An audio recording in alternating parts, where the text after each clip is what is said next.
Bom dia, boa tarde ou boa noite, sejam bem-vindos a mais um vídeo do canal. Eu sou Cleiton Mo. E eu sou Vanessa Rocha. E hoje a gente vai falar sobre um pouquinho de esperança pra gente. Assim, no fim do túnel, aquele negócio assim, aleluia, alguma coisa pra se agarrar. A gente vai falar em espécies que foram redescobertas ou que saíram da lista de extinção. Ainda bem. Conseguiram ser salvas. Ou se esconderam a tempo Ou de se esconderam salvar. muito bem, Parabéns pra elas. Então a gente vai fazer uma listinha rápida. Tem, graças a Deus, tem muito mais do que a gente vai falar, mas a gente vai trazer alguns aqui. Então vamos lá. Eu vou começar porque o primeiro teu eu não vou conseguir não comentar. Então vamos lá. O primeiro eu vou falar sobre a salamandra Jackson. O nome científico dela é Botyglossa jacksoni. Jacksoni. Jacksoni. É isso mesmo. Ela faz parte de um grupo de espécies que foi descoberta já um dia desses, em 1975. Foi ontem. Foi ontem, foi um dia desses. O problema é que ela já foi descoberta em risco de extinção. Já na beira ali. Já na beira. Ela faz parte de uma floresta na América Central que fica na Sierra de los Cuchumatanes, lá na... É Guatemala, né? É na Guatemala. Ela fica lá na Guatemala. E essa não é... As montanhas que lá não são vulcânicas. Apesar que a maior parte lá é vulcânica. Essa não é. Ela é bem especialzinha, bem diferentezinha. Né? E aí foram dois amigos norte-americanos que praticamente desceram o continente, né? E foram pesquisar a respeito de espécies novas nessa floresta. Né? Inclusive eu tenho vontade de fazer trilha nas florestas da América Central, porque deve ser um negócio de doido. E aí eles encontraram 3 espécies diferentes. Eles encontraram essa salamandra, que batizaram de Jacksoni, por causa do nome de um deles, que é Jeremy Jackson. Né? O outro é Paul Elias. Encontraram duas, uma que chama Esguias, e tem outro nome lá também, que é o nome Cachá, alguma coisa. São 3 espécies diferentes, não é salamandra necessariamente. E aí 3 animais diferentes e deram nome. O problema é que foi o seguinte... Depois da expedição que eles registraram, fizeram lá, tudo bonitinho, catalogaram, ninguém mais encontrou a salamandra. Jesus Nazareno. Os outros 2 bichos foram encontrados várias vezes. Essa salamandra ninguém encontrou. Ou seja, ela já foi encontrada, provavelmente, funcionalmente extinta. Então ou um extremo risco de extinção. Né? Então, ela já foi descoberta já assim, nos 45 do segundo tempo da própria espécie. Não dá nem para atribuir necessariamente ao ser humano, visto que a floresta estava lá, né? Então, a gente não sabe se a parte ocupada, porque não deu para estudar. E aí fizeram várias pesquisas, várias vezes, 2002, 2008, 2000 não sei quanto, até ninguém conseguiu achar esta danada de volta. E ela foi chamada de Maravilha Dourada, porque ninguém encontrava mais ela e é uma salamandra douradinha. Até que em 2018 bateram o pé e disseram: a gente vai encontrar esta danada. Ela já fazia parte da lista de extinção, justamente por causa disso. Só que em 2018 fizeram um projeto para tentar encontrá-la e conseguiram encontrar. Depois de meses de pesquisa durante 2018, encontraram finalmente, viram que ela existe, que não foi dela nem 2 pesquisadores. Que ela existe, que ela foi registrada e tudo mais, só que ela saiu de extinta para em risco de extinção, em crítico risco de extinção, né? Então, ou talvez ela nunca nem tenha saído disso, desde a época que ela foi descoberta, né? Enfim, eu achei essa história bem peculiar, inclusive, mas aí pelo menos ela, vamos dizer, uma espécie ressuscitada. Teve alguma esperança pra ela. Bom, o próximo bicho é um bicho muito querido, que é o selacanto. Que ele não foi redescoberto. Quer dizer, ele foi redescoberto, né? Talvez ele nunca tenha se extinguido. Ele tá aí desde sempre. Na esse verdade, bicho. foi mais assim... Ele tava lá no cantinho dele, Ninguém passando viu. despercebido. 350 milhões de anos parado no mesmo lugar. Mas enfim, basicamente o selacanto é um peixe assim pré-histórico, que ele é muito conhecido por ser, é chamado, né, de fóssil vivo, porque ele surgiu ali em torno de 420 milhões de anos atrás. E ele tá vivo desde então. Com pouquíssimas mudanças, né? Foi basicamente a seleção natural disse assim: deixa ele no canto. Ele ficou tão quietinho no canto dele. Não tá mexendo com ninguém. Não faz nada. O gênero Latimeria, mas existem algumas espécies. Então, tem 2 oficiais, mas estão vendo aí uma terceira, estão estudando aí a terceira, porque é 2018 pra cá não terminaram o estudo ainda. Ele tem ali mais ou menos 2 metros de Desse tamanho. comprimento e pode chegar ali a pesar 90 quilos. E ele habita ali águas mais profundas, então é até mais difícil você encontrar. Não é como se você vai estar ali no mar, no oceano e Nadando, vai se ficar de repente, já tá com um aí. salacanto. Então ele vai estar ali em regiões que são de mais difícil acesso. Então por isso que por muito tempo ele passou tão despercebido. E ele foi considerado extinto durante muito tempo porque acreditava-se que ele tinha se extinguido junto com os animais que se extinguiram há 66 milhões de anos atrás, quando caiu O meteoro. aqui na Terra, que dizimou os Asteroide, dinossauros. né? Asteroide.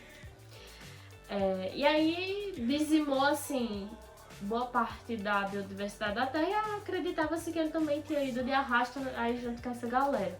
Mas em 1938, então não faz nem 100 anos ainda, uma curadora de um museu acabou encontrando esse animal ali esse peixe ali junto com alguns outros que estavam sendo assim caçados, que estavam assim por pescadores mesmo. E aí ela viu aquele peixe, achou meio diferentão e ela conseguiu identificar e perceber que na verdade era um selacanto, que ele estava vivo. E aí depois encontraram mais uma outra espécie desse gênero. E apesar dele ter sido encontrado, né, e ao contrário do que todo mundo pensava, ele não estava extinto, mas hoje ele ainda é uma espécie rara. Tem algumas centenas de São poucas. indivíduos. A população é pequena. E ele é considerado praticamente em perigo de extinção justamente por conta da pesca acidental, principalmente. Não é que ele é um alvo da pesca, mas acaba Até porque... assim porque foi até dessa forma que ele foi redescoberto. Exato. Por essa Se eu não me pesca engano, tem acidental. lugares que é proibido ter ele como caça, mas a terceira espécie foi encontrada dessa forma também. Só que já tinham comido ele e disseram que a carne nem é lá grande coisa. Mas tinha que ser, pra ninguém nem querer caçar esse bicho. Mas também o lugar, né, que ele tá muito profundo. Não, eu tô falando nem o bicho de lá, daquela É. que é ali. Isso sem contar que assim, com o avanço das mudanças climáticas, destruição de hábitat. Mas isso pra ele é uma marolinha. Um bicho que viu perto de 5 tudo que ele já extinções, passou, bora ver. Ele viu é. 5 extinções do que uma sexta. É, Essa chá, mas um dia normal, um dia comum pra mim. Mas enfim, é uma das espécies que aí foram redescobertas, que nunca esteve em extinção. Não é verdade. Ele viu pelo menos 4 extinções contando com e essa. ele ficou lá de boa. É. Aqui. Tá. Essa aqui é bem mais rápida. É a tartaruga gigante de Fernandina. O nome científico é Chelonoidis fantasticus. Olha, maravilhosa. Né? Fantásticos. Ela é oriunda da ilha de Fernandina, no arquipélago de Galápagos, na costa do Equador. Ela foi declarada extinta em 1906. 1906 foi o último avistamento dela lá. Em 1906 ela foi avistada e desde então ninguém mais entrou em consenso aí dela, ninguém encontrou mais ela e ela foi uma espécie extinta. Até que um belo dia, né, gerou uma pesquisa, foram pesquisar a respeito dela, foi em 2019, uma pesquisa que foi feita, uma investigação para ver se tinha dela. Então juntaram um grupo de cientistas, assim como o Golfinho, o Beji, que eu falei no outro vídeo, que foram atrás para ver, só que dessa vez encontraram mais de uma. A primeira, uma fêmea, chamada de Fernanda, por causa de Fernandina da ilha. E ela já tem em torno de 100 anos. Ela foi levada para estudar, para poder fazer comparativo genético, tentar preservá-la. idosa, Exato. enfim. Mas ela vive 200. Então, meia idade. É meia idade. Ela cinquentona, É. né, gente? Exato. E aí o que acontece? Ela foi levada, foi encontrada outros também, e estão com um projeto de tentar ressuscitar a espécie. Em 2017 ela tinha sido incluída na lista da União Internacional para a Conservação da Natureza, que é o IUCN. E só que logo depois, 2 anos depois, eles encontraram fezes da tartaruga e encontraram outras coisas também que tinham a tartaruga e, como eu falei, depois encontraram realmente a tartaruga. Então por isso ela foi tirada dessa lista para criticamente ameaçada ao invés de extinta, né? Ela, graças a Deus, saiu dessa lista, né? Foi uma que provavelmente se escondeu há tempo suficiente de sobreviver, né? Porque a tartaruga já é estrategista, né? Já é aquela do vamos fazer muito pra sobreviver, porque muitos filhotes não vingam. Exatamente. Né? Então ela já tem essa estratégia aí, que nesse sentido, perto da extinção, é até melhor, né? Nesse caso. É verdade. Bom, o próximo vai ser o condor da Califórnia, que é uma das maiores aves voadoras do mundo, que tem uma envergadura de até 3 metros de comprimento. Então pense numa ave grande só, muito grande. E aí ele é nativo da América do Norte e ele tem, assim, um papel importante no ecossistema porque ele é um necrófago. Então ele vai ajudar ali a limpar o ambiente, vai se alimentar de carcaça e tudo mais. Então ele vai fazer ali realmente uma limpa naqueles restos de comida, restos de animal morto e tudo mais. E aí, graças à caça, né, a caça esportiva e principalmente o envenenamento por conta de balas de chumbo que tinham nas carcaças, que eles acabavam ali se alimentando, e aí acabava que esse condor se alimentava ali das carcaças que tinham essas balas de chumbo, se envenenava e morria. Além do mais, a perda de hábitat também, né? Então a agricultura, a urbanização ali daquela região, acabou também fazendo com que ele perdesse ambiente, ali, território e o hábitat dele. E aí também, além disso, muitos desses condores acabavam colidindo com linhas de energia. Então, isso acabava fazendo também com que houvesse muitas mortes desses animais.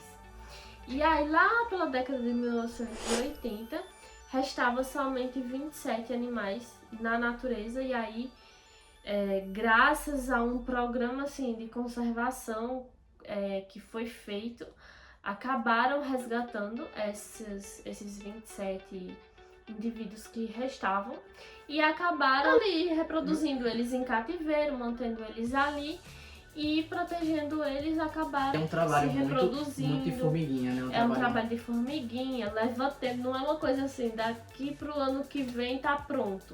É uma coisa que leva nem daqui a 5 anos. que leva décadas. Então, assim, foi um esforço muito grande e tudo mais para que tivessem novamente indivíduos suficientes ainda mais para animais. reintroduzir eles na natureza. Ainda mais animais estrategistas, né? Porque Exatamente. estrategistas tem muito e se você conseguir levar pra casa pra cuidar e todos vingarem, Exatamente. você tem um processo mais rápido, como o caso das tartarugas.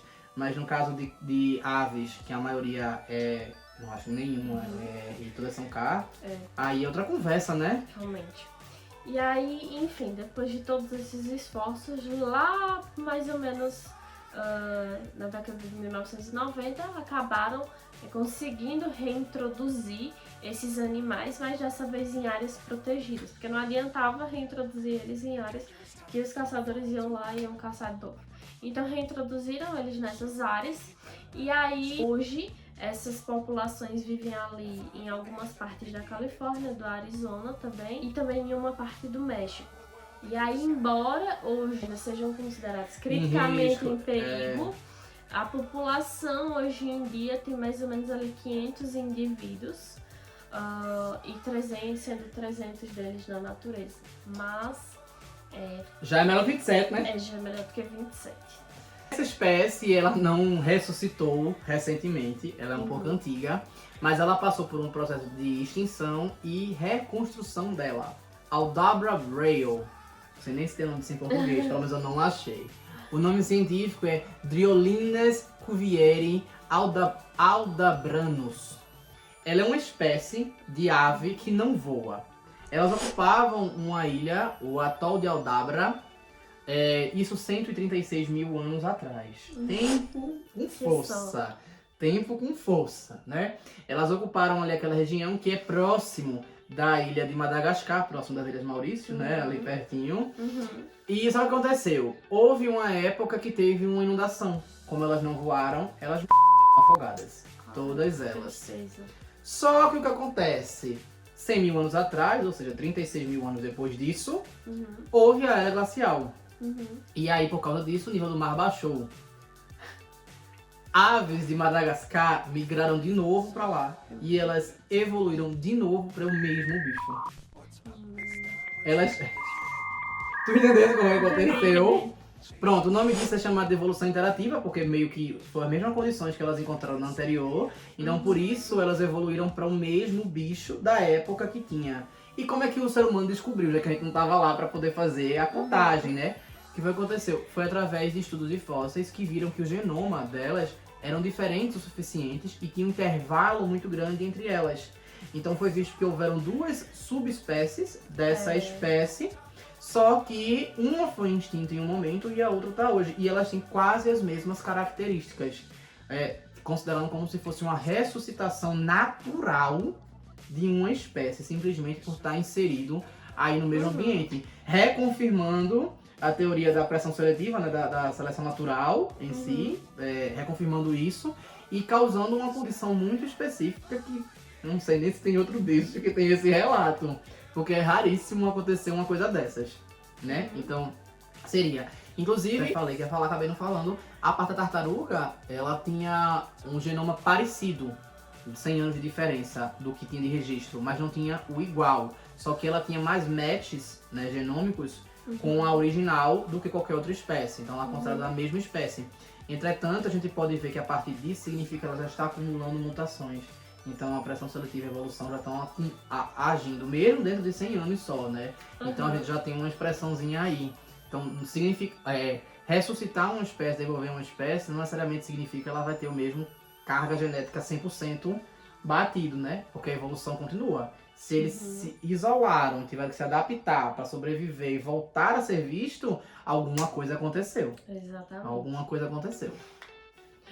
Bom, o próximo vai ser o cavalo de Przewalski.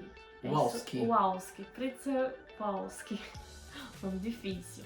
O nome científico vai ser Equus feras Przewalski e ele vai ser uma subespécie de cavalo selvagem ali que é nativo da região da Ásia Central. É um cavalo conhecido por sua aparência mais robusta, por ter uma crina mais curta e ereta e tem uma coloração marrom avermelhada e as patas dele são mais claras. Então esse cavalo, ele é considerado o último cavalo verdadeiramente selvagem, né? Diferentemente dos cavalos domésticos que a gente conhece. E ali durante o século XX, as populações desse cavalo de Przewalski, ela foi drasticamente diminuída, principalmente por conta da caça e também por conta de perda de hábito, por conta daquelas terras que foram usadas ali para gado e tudo mais, para essa parte de pecuária. E o último avistamento desse cavalo de Przewalski foi em 1960, quando declararam que a espécie estava extinta. Só que conseguiram ainda recuperar 12 indivíduos restantes.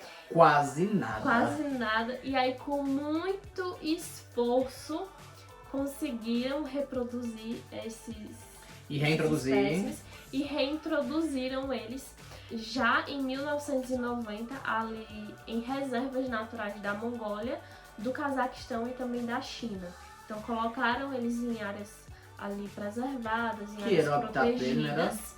E hoje em dia existem cerca de 2.000 indivíduos. Eles são reprodutores com força, bicho! Existem 2.000 indivíduos, sendo que ali cerca de 800 estão vivendo na natureza. A espécie ainda é considerada ali em perigo. É claro, porque tem pouco, né? Em extinção, mas foi um esforço assim, que marcou realmente essa parte de conservação desse esforço que foi, e realmente teve um sucesso ali de conseguir tirar essa espécie ali da extinção. Outra espécie é o cão-cantor da Nova Guiné. Cão-cantor. Tá bom, cão-cantor.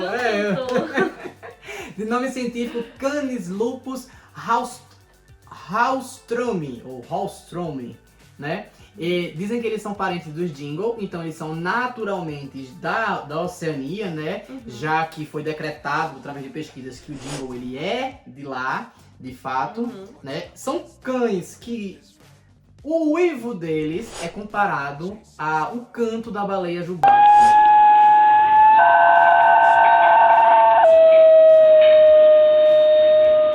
E eu ouvi uma gravação no YouTube e realmente parece.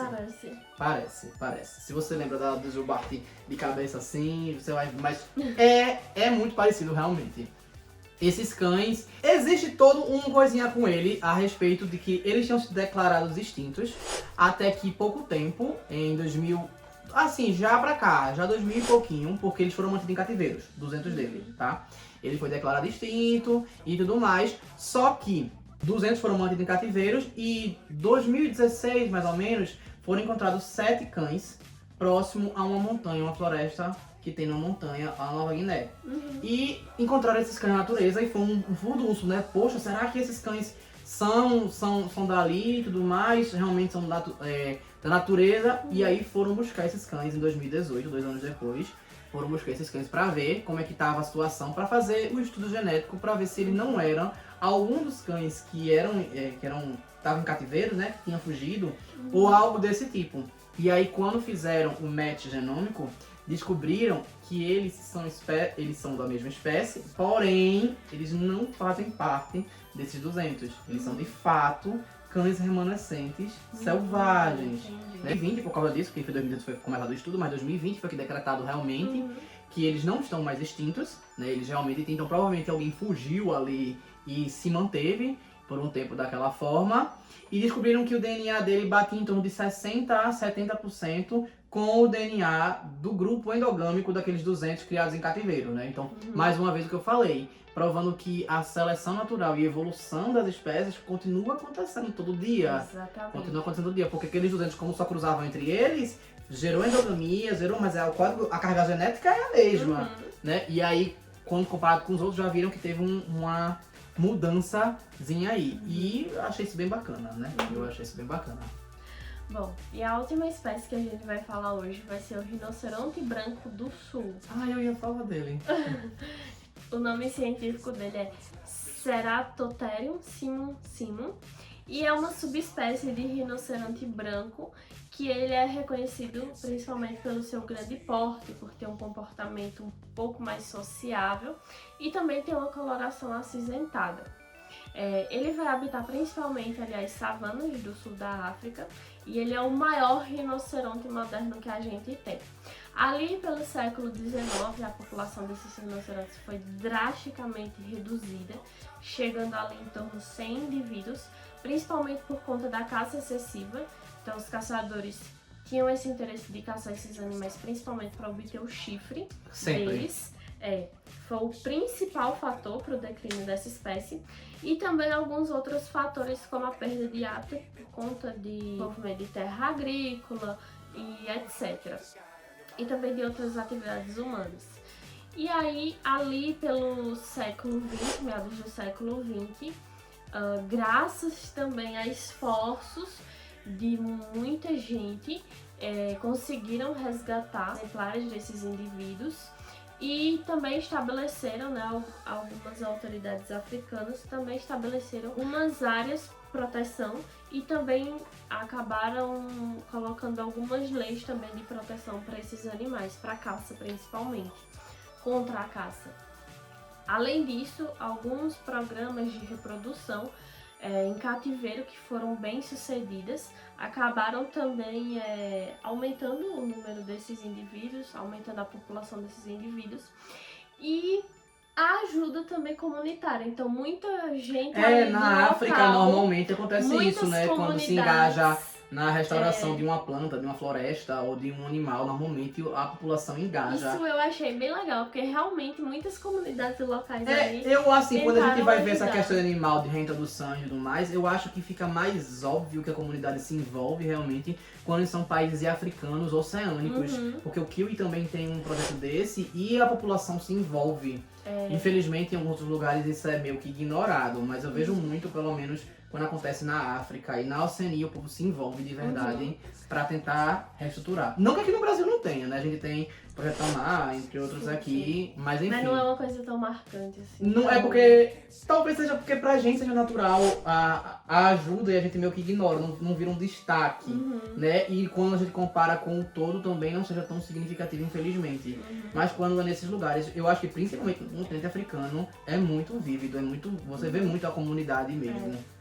Então, hoje, a população de rinoceronte branco do sul, ele ultrapassa os 18 mil indivíduos, o que é considerado, assim, um grande sucesso na conservação de animais de grande porte, porque, assim, 18 mil indivíduos para um momento que a população chegou a menos de 100. Então, hoje, você ter 18 mil E de um bicho tão grande, né? Tão grande. Não é fácil você ter um rinoceronte ali, manter o rinoceronte. É um bicho selvagem ali e tudo mais. Então, apesar de hoje em dia ainda ter caça, principalmente a caça furtiva, então muita gente, mesmo tendo lei de proteção, mesmo tendo áreas que são preservadas, que é proibida a caça naquele lugar, ainda assim tem gente que vai lá tentar caçar de forma ilegal. E aí, por conta disso, essa subespécie de rinoceronte ainda enfrenta esse problema de ameaça, de extinção, da caça e tudo mais. É porque aquela, não é porque tem 18 mil, a gente nunca pode ver a capacidade do ser humano de acabar com esses 18 mil de dia pra noite, né? Mas houve esse esforço e é considerado um esforço Ainda bem, né? de grande sucesso. E é isso, gente. Eu espero que vocês tenham gostado. Como eu falei, a gente falou aqui de algumas espécies, mas são poucas. Existem várias outras espécies que ou foram redescobertas ou foram restauradas de um processo de extinção, seja uma extinção que estava numa extinção selvagem, só tinha em cativeiro, ou uma extinção que considerava-se absoluta e foi descoberta depois, ela pequenininha, e depois reintroduzida ou incentivada de alguma forma. Ou uma espécie que estava no canto dela e pô, me Descobriram que bicho. Tava Que quieta merda, aqui salacanto, no não salacanto. É, né? Era tão melhor quando eu achava Porque que eu tava extinto. É verdade, é verdade. Mas eu acho que pelo menos serve um pouquinho pra gente ter esperança. Talvez a gente... Claro que o ideal é que a gente incentive realmente esse tipo de projeto, esse tipo de atitude de tentar preservar. Mas às vezes só o fato da gente diminuir a destruição ou não destruir já serve o suficiente para a mãe natureza poder agir, né? Então, se parar de destruir, né, a mãe natureza agradece, Gaia pode agir, ela agradece aí. Então é isso. Eu espero que tenham gostado. Então curtam, comentem, compartilhem, se inscrevam no canal e se não sabem comentar... Comentem. Há esperança? Ou será que é forte demais? Vamos ser positivos. Vamos ser positivos. Esse vídeo era pra ser positivo, Não, né? não é. Ainda há esperança. Dá esperança pra gente. É isso, valeu.